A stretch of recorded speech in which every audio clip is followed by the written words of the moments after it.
ଆଜି ଖାଇବାକୁ ଆସିବେନି କହି ପଖାଳ ନା ଶୁଣି ସିଧା ଘରେ ଆସି ହାଜର ମୋ ସ୍ୱାମୀ।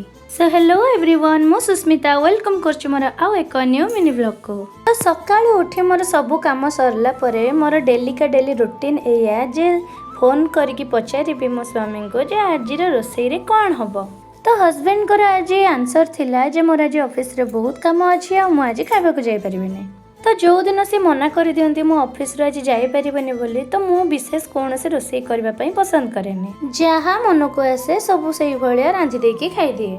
ତ ଠିକ୍ ସେଇଭଳି ଆଜି ବି କୌଣସି ବିଶେଷ ରୋଷେଇ ମୁଁ ଆଜି କରିନଥିଲି।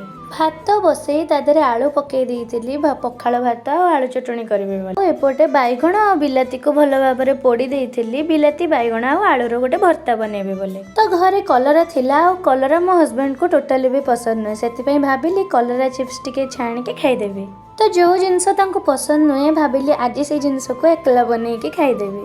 ତ ଯେଉଁଦିନ ସେ ଆସିବେନି ମନା କରନ୍ତି, ହେଲେ ଦିନ 12ଟା ବେଳକୁ ସେ ପୁଣି ଥରେ ଫୋନ୍ କରିକି ପଚାରନ୍ତି ଯେ ଆଜି ତମ ପାଇଁ କ'ଣ ରାନ୍ଧିଲ। ମୁଁ ବି ଆଜି କହିଦେଲି ଯେ ମୁଁ ଆଜି ପଖାଳ କରିଛି ଆଉ ତା ସାଙ୍ଗକୁ ବାଇଗଣ ବିଲାତି ଆଳୁର ଗୋଟେ ଭର୍ତ୍ତା ବନେଇଛି, ବାଦାମ ଚଟଣି କରିଛି, କଲରା ଚିପ୍ସ କରିଛି।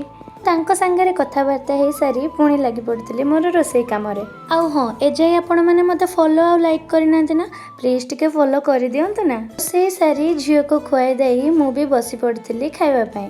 ଆଉ ଖାଇବାରେ ଦେଖନ୍ତୁ ଆଜି ମିକ୍ସଚର ଅଛି, କଲରା ଚିପ୍ସ ଅଛି, ବାଦାମ ଚଟଣି ଅଛି ଆଉ ଆଳୁ ବିଲାତି ବାଇଗଣ। ଗୋଟେ ଲୋକ ଆସିବେନି ଖାଇବାକୁ ମନା କରିଥିଲେ, ପଖାଳ ସାଙ୍ଗରେ ଏତେ ସାରା ଆଇଟମ୍ କରିବି ଶୁଣିକିନା ସିଧା ଅଫିସରୁ ଘରକୁ ପଳେଇ ଆସୁଛନ୍ତି। ଆମେ ଦୁଇ ଜଣ ତ ବସିକି ଖାଇଦେଲୁ। ଆଉ ଆପଣମାନଙ୍କୁ ଆମ ଭିଡ଼ିଓ କେମିତି ଲାଗୁଛି କମେଣ୍ଟ ସେକ୍ସନରେ ନିହାତି ଜଣେଇବେ। ଆଉ ହଁ, ଫଲୋ କରିବାକୁ ଜମାରୁ ବି ଭୁଲିବନି। ରହୁଛି, ଦେଖା ହବା ନେକ୍ସଟ ମିନି ବ୍ଲଗ୍ରେ। ଜୟ ଜଗନ୍ନାଥ।